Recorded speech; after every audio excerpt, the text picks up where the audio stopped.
Hi, this is the presentation about the brand I choose, and this is analysis of the Futuremade Studio, the brand from the YouTuber called Tongwei. So first, let's take a look at the background information about Tongwei. So he's a Malaysian Chinese who speaks Mandarin, and he's the founder and designer of his own brand called Futuremade Studio. He started his career as a YouTuber who posts videos about streetwear and sneakers review, and he currently has 98K followers on YouTube, and is still growing. So after doing the YouTube videos for like 2 years, he decided to start his own brand in 2014. So the Futuremade Studio is basically an independent label produce workwear style clothes, and they concentrate a lot on the materials and also the values detail. And they always seeking inspiration from the vintage stuffs. And the special thing about the brand is that they really try to put contemporary elements on the vintage design to improve the functionality of their products. And also based on their official website, they serve to craft timeless pieces that made to the last. So if to use some keywords to describe the brand, it would be vintage, functionality, quality, and contemporary elements. So if we take a look at the design of their clothes, we can notice that the overall style is more biased towards the workwear, and they don't really do the graphic design on their products a lot. And based on this kind of vintage design, they put different functional fabrics on their products, such as the waterproof fabrics, in order to improve the functionality. So before we go through their main promotional activities, I did a pinpoint analysis for the brand, which is divided into demographics, psychographics, and actionable insight. So for the demographic, the target consumer for the brand usually aged between 18 to 35 years old. And because the brand only do menswear so far, so the target customer will be for male. And also for the brand is basically for the urban taste who lives in the big city. And that's the reason why they just choose to put their sales place like in big cities like in Beijing. And currently the brand mainly operating their business in the market in mainland China and in Taiwan and also in Malaysia.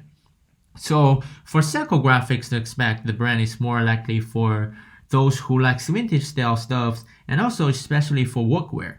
And also their products is more like the pure color design. So just for those kind of consumer who like pure color design instead of like graphic elements. And at the same time, the functionality to adapt different situation and the quality of the fabrics and also the timeless design will be the most concerned part for the customer of their brand. And the last is about the actionable insight for the brand. So Tongwei as a YouTuber, his popularity contributes a lot to the source of the brand's consumer. And that's why the social media will be a significant method for the brand to use to do the promotion activities.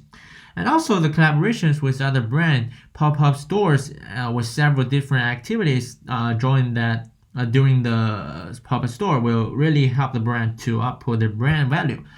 And for those masters like fashion show would just not work for the brand so far because they're still in their initial stage of development. So let's take a look at the promotional activities and to see what the brand have already done so far. So this section I divided into 4 parts. First is about the Asia tour, and second is about pop-up store they did last year, and third is about the social media plan, and the last is about podcast. So first for the Asia tour, the brand did with their spring summer 2019 collections, and the team went through 3 cities, which are Taipei in Taiwan, Beijing in China, and Kuala Lumpur in Malaysia. And Tongwei, as the designer of the brand, did the activity called One Day Shop Manager at each stores in each city. A lot of fans of Tongwei just came, and I personally went to the shop called Decades in Beijing to participate. And we had a 60 minutes share well, and Tongwei explains their brand design and value. So a lot of people just get the chance to ask him about the design and their future plan. So this whole activity is for me is quite successful, and I really got to know more about their brand value. So in general, Tongwei as a social media influencer, his personal influence really sustained the quality of the activities. And a lot of people came just because they are the followers of Tongwei, and also the brand accurately tugged on those customers, which is the main customer of the brand. And also, this kind of offline consumer interactions, like I said before, can really help the brand value delivery to the customer. And however, the bad thing about not the bad thing, the thing that need to be fixed about the activities that this kind of tour didn't really play a role in expanding their potential customer group. And the second is about the pop-up store. So this is the most recent important activity for the company. And they just set up a pop-up store in Malaysia at the Gasik Alley. And the Futuremade studio cooperated with the Games Lab, which is a fashion-based organization in Malaysia, to hold the store for 3 months, from 2017 November 1st to the 21st January 2020. So during this period of time, they launched several activities such as the Re-Workshop and the Chinese New Year promotion. And basically, the Re-Workshop is about the redesign. So the participant will get a chance to be provided several previous Futuremade products and transform those items into new products. And this is just show the value of the vintage and functionality of the brand. And also, this is such a great idea to engage with the customer. And for the Chinese New Year promotion, it's basically just for boosting the sale of the brand. It's quite important to notice that during this whole pop-up event, the Futuremade really did a first collaboration with the Games Lab, and this kind of collaboration definitely helped the brand to reach more potential customers. And if you look like the whole event, it mainly focused on the Malaysian market. And the first collaboration they did with the Games Lab brings better attention to the brand. Also, it is quite successful that all the diversified activities during the whole event really increased the output of the brand value and also the promotion for the total sale. So next is about the social media. So social media is quite a significant method for the brand to do promotions due to the Tongwei's influence identity. And actually, most of the customers from his followers. So currently, they mainly operate 3 social media platforms: Instagram, YouTube, and Bilibili. So Bilibili is more like a Chinese version of YouTube. And so far, Tongwei gets 72.4k followers on his personal Instagram, and for the brand account of the Instagram, they got 22k followers. And for those 2 video websites, Tongwei get 99k followers on YouTube and 283k on Bilibili. So we can just easily notice that the main communication really happens on the Tongwei's personal video website. Apparently, Tongwei get more attention in China, and for both YouTube and Bilibili, Tongwei delivered the video in Mandarin, and basically most of his videos are Tongwei based, which means he still focuses on his own fashion product share and review thing. He actually did a little bit feature on his brand, but through this video channel, he actually spread part of the value of his brand, but not a lot.